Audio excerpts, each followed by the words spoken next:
Hello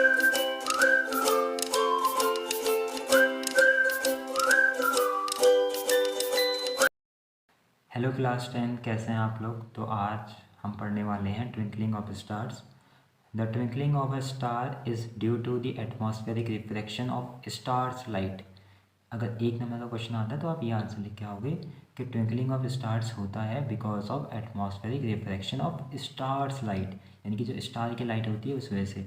अब अगर detail में आपको लिखना हो कॉम्प्रीहेंशन आंसर तो आप लिखेंगे when the light coming from the stars enters the Earth's atmosphere, it undergoes reflection due to the optical densities, denser or rarer.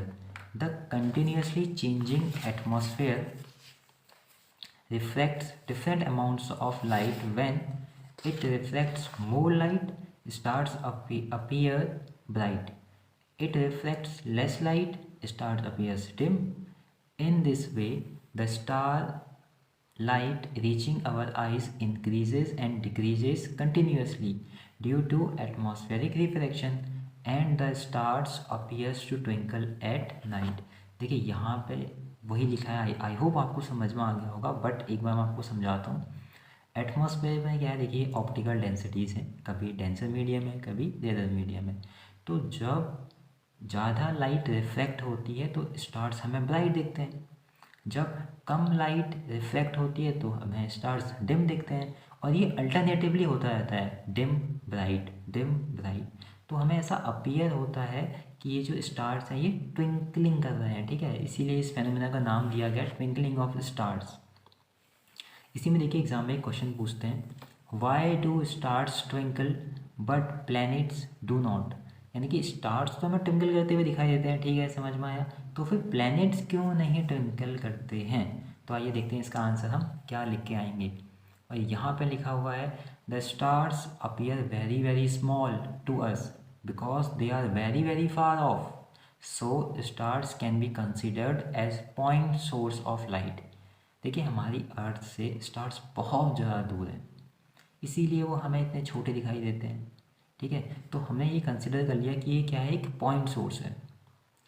तो होगा क्या, the continuously changing atmosphere is able to cause variation in light coming from a point sized star because of which they appear to be twinkling, ठीक है। यानी कि यहाँ पे ये लिखा है कि एटमॉस्फेरिक रिफ्रैक्शन की वजह से क्या हो रहा है, कभी लाइट डिम हो रही है कभी लाइट ब्राइट हो रही है, इस वजह से हमें वो स्टार्स कैसे दिखाई दे रहे हैं, ट्विंकलिंग करते हुए दिखाई दे रहे हैं। लेकिन on the other hand the planet appear to be quite big to us because they are much nearer to the earth. जो प्लेनेट हैं वो हमें काफ़ी बड़े दिखाई देते हैं। बड़े क्यों दिखाई देते हैं, क्योंकि वो अर्थ के काफ़ी करीब हैं, काफ़ी नियर हैं। सो a planet can be considered as a collection of point sources of light। यानी कि हम इसको क्या मान सकते हैं, collection of point sources। and the dimming effect produced by some of the point source is nullified by the brighter effect। Thus on the whole the brightness of a planet remains the same and hence it does not appear to twinkle। कहने का मतलब ये कि वो हमारे काफ़ी close हैं, ठीक है।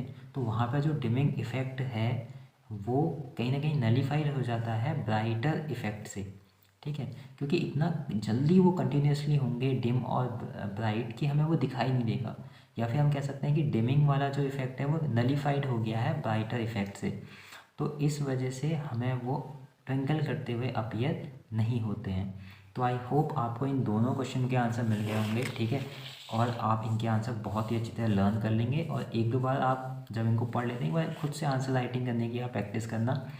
और इस वीडियो में इतना ही रखते हैं, आप बताना आपको ये वीडियो कैसी लगी। मिलते हैं आपसे अगली वीडियो में, तब तक के लिए थैंक यू सो मच।